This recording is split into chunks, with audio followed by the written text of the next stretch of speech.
महेशदा, गडिंग्लज शहरातून पाण्यासाठी मोठ्या प्रमाणात ओरड सुरू आहे. आता आपण या पंपिंग स्टेशन ठिकाणी आलेले आहात, काय सांगाल?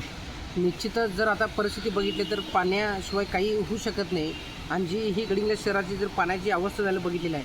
पण जे आमचे नेते मुश्रीफ साहेब जी पाईपलाईनची योजना आणली आहे, ती पाईपलाईनची योजना आणायचाच आमचा उद्देश एवढा होता की गडिंग्लज शहरातील नागरिकांना स्वच्छ व मुबलक पाणी मिळावं, हीच आमचा त्यात उद्देश होता. पण एकंदरीत कामाची पूर्व परिस्थिती जर बघितली तर थोडंफार त्यात नागरिकांच्या अडचणी आणि तक्रारी होत आहेत. आणि एक वास्तविक जर बघायला गेलं तर पूर्वी गडिंग्लज शहर फक्त आपण पाणी पुरवठा करत होतो आणि ते हे टॉकी जर बघितलं तर ह्या एकमेव टॉकीकडून आम्ही पाणी पुरवठा गडिंग्लज शहरासाठी करत होतो. पण त्यात हातवाढ झाली आणि गडिंग्लज शहरातील बड्याचवाडीतील काही नागरिकांचा आपल्या शहरात समावेश झाला. त्यात नवीन कनेक्शनसुद्धा आम्ही ह्या पाणी पुरवठा योजनेच्या काळात भरपूर लोकांना कनेक्शन दिलं आहे. त्यामुळं काय झालं आहे, जे स्पीडनं पूर्वी पाणी जात होतं ते त्याला मर्यादा आली आणि थोडंफार कमी स्पीडनं पाणी जात आहे, ही अडचण झाली आहे. पण निश्चितच येथील काळात ह्या जे आता आम्ही नवीन 4 टॉक्या जे नियोजित केलं आहेत, म्हणजे ह्या एका टॉकीवरून जात होतं त्यात आम्ही 4 एकूण 6 टॉक्या आम्ही अस्तित्वात केल्या आहेत. आता त्या चालू जर जेव्हा होतील तेव्हा पूर्ण स्पीडनं आणि मुबलक पाणी हे गडिंग्लज शहरातील नागरिकांना येईल. पण जी आता ही परिस्थिती बघितली तर त्यावर आम्ही परवा दिवशी मीटिंग घेऊन ठरवलेलं आहे की जिथं पाणी खरोखर कमी दाबानं असेल किंवा कुणाला पाणी मिळत नसेल, काही जर तांत्रिक अडचणी आल्या तर आम्ही 4 टँकर आता परवा दिवशी सभेत आम्ही जनरल सभेत आम्ही मंजूर केलं आहे. आणि जिथं पाणी कुणालाही कमी पडणार नाही याची जबाबदारी घेण्याचं काम हे आमचं आहे. आणि गडिंग्लज शहरातील नागरिकांना जास्तीत जास्त प्रमाणात पाण्याची अडचण येऊ नये याची जबाबदारी घेणं हे आमचं काम आहे आणि ते आम्ही निश्चितच त्याला पूर्ण करू. ही अडचण कधीपर्यंत दूर होईल?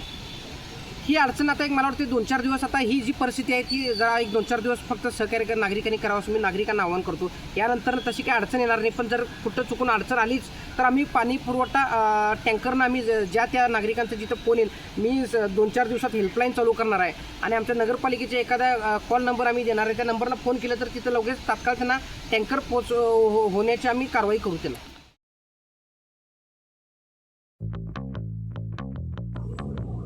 गडिंग्लज शहरात सध्या पाण्याच्या नावाने मोठी ओरड सुरू आहे.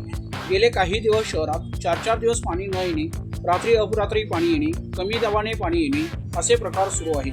यामुळे शहरातील नागरिक प्रचंड त्रासले आहेत. यासाठी पाणी योजनेची सद्यस्थिती जाणून घेण्यासाठी सत्यवार्ता न्यूजने आज उपनगराध्यक्ष महेश सलवादे यांच्यासह माजी नगरसेवक दीपक कोराडे यांच्यासोबत प्रकल्प स्थळाची पाहणी केली. सध्या 46 कोटी रुपयांच्या जल अमृत योजनेचे काम युद्ध पातळीवर सुरू आहे.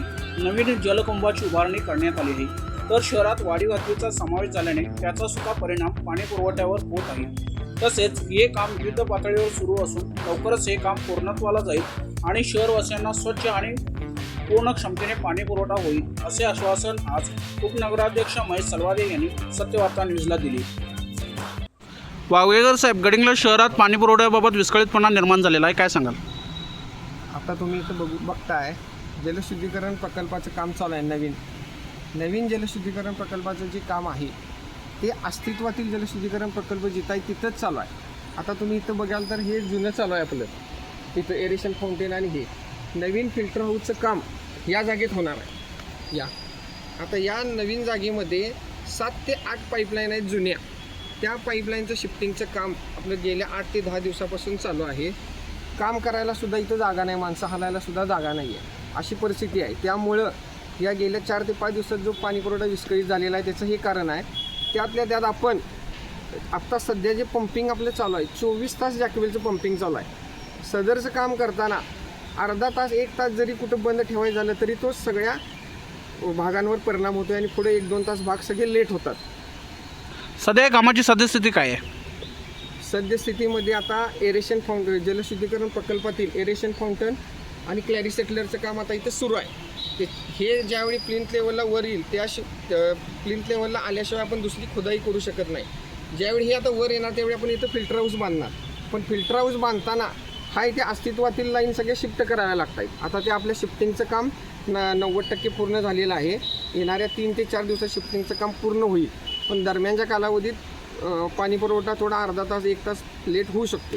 नागरिकांना सुरळीत पाणी कधीपर्यंत मिळेल? आता नवीन पाणी पुरवठ्या योजनेचं काम ठेकेदाराला आपण 31 ऑक्टोबर 2026 पर्यंत मुदतवाढ दिलेली आहे. त्या दरम्यान काम पूर्ण करण्याचा आमचा प्रयत्न आहे. मध्ये जर पावसाळा वगैरे काही प्रॉब्लेम आला नाही तर ते आम्ही काम करण्याचा पूर्ण प्रयत्न करणार त्या दरम्यान. पाण्यासाठी नगरपालिकेकडून पर्यायी व्यवस्था काय करण्यात आली आहे? पर्यायी व्यवस्था आता मागच्याच परवा झालेल्या सर्वसाधारण सभेमध्ये ठराव घेण्यात आलेला आहे. ज्यावेळी पाणीपुरवठा बंद असेल शहरात तांत्रिक कामामुळे तर खाजगी टँकरद्वारे शहरात पाणीपुरवठा करण्याचा ठराव करण्यात आलेला आहे. त्या पद्धतीनं प्रक्रिया आता सुरू आहे.